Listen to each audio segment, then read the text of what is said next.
दोस्तों, बूढ़े घर की छोटी बहू की कहानी अब एक ऐसे मोड़ पर पहुंच चुकी है जहां हर मंजर दिल को झंझोड़ कर रख देता है। आज की कहानी सिर्फ घर के झगड़ों या साजिशों तक महदूद नहीं रही, बल्कि अब ये एक औरत की इज्जत, मेहनत और खुददारी की जंग बन चुकी है। अगर आप अहाना के फैन हो तो चैनल को जरूर सब्सक्राइब करें, वीडियो को लाइक करें और कमेंट में वी सपोर्ट अहाना जरूर लिखें। अहाना, जो हमेशा खामोशी से सब कुछ सहती आई, आज इसी खामोशी की सजा भगत रही है। उसकी मेहनत, उसकी कामयाबी और उसकी नौकरी को शक की निगाह से देखा जा रहा है।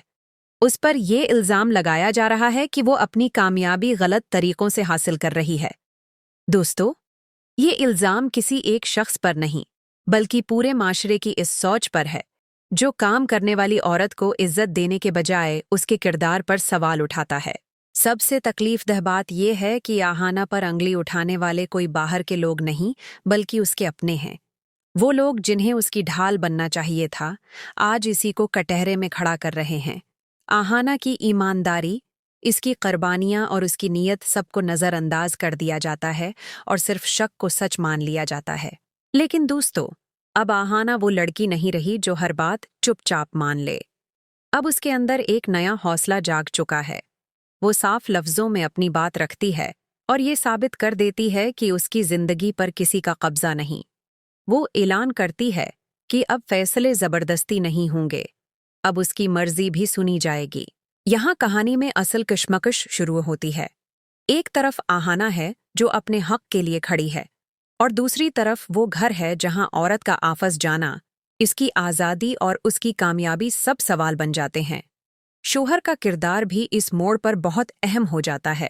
क्या वो अपनी बीवी पर एतमाद करेगा या माशरे की सोच के आगे झुक जाएगा? दोस्तों, ये कहानी हमें ये सोचने पर मजबूर कर देती है कि आखिर कब तक औरत को अपने ख्वाबों की कीमत अपनी इज्जत से चुकानी पड़ेगी? कब तक उसकी कामयाबी को शक की नज़र से देखा जाता रहेगा? अहाना आज हर इस औरत की आवाज़ बन रही है, जो मेहनत तो करती है मगर उसकी कदर नहीं की जाती। अहाना का हौसला ये पैगाम देता है कि अगर औरत खुद अपने लिए न बोले तो कोई और उसके लिए नहीं बोलेगा। अब वो न डर रही है, न झुक रही है। वो जान चुकी है कि खामोशी कमजोरी नहीं, मगर हद से ज्यादा खामोश रहना खुद से नाइंसाफी है। आने वाले दिनों में ये लड़ाई और सख्त होने वाली है। रिश्ते आजमाइश में होंगे, सच और झूठ आमने सामने होंगे, और फैसला ये होगा कि इस घर में इज्जत ज्यादा अहम है या अना। दोस्तों, आपका क्या ख्याल है? क्या अहाना को इसकी मेहनत का हक मिलेगा, या एक बार फिर औरत को ही कुर्बानी देनी पड़ेगी? अपनी राय कमेंट में जरूर बताएं। अगर आप अहाना के फैन हो तो चैनल को जरूर सब्सक्राइब करें, वीडियो को लाइक करें और कमेंट में वी सपोर्ट अहाना जरूर लिखें।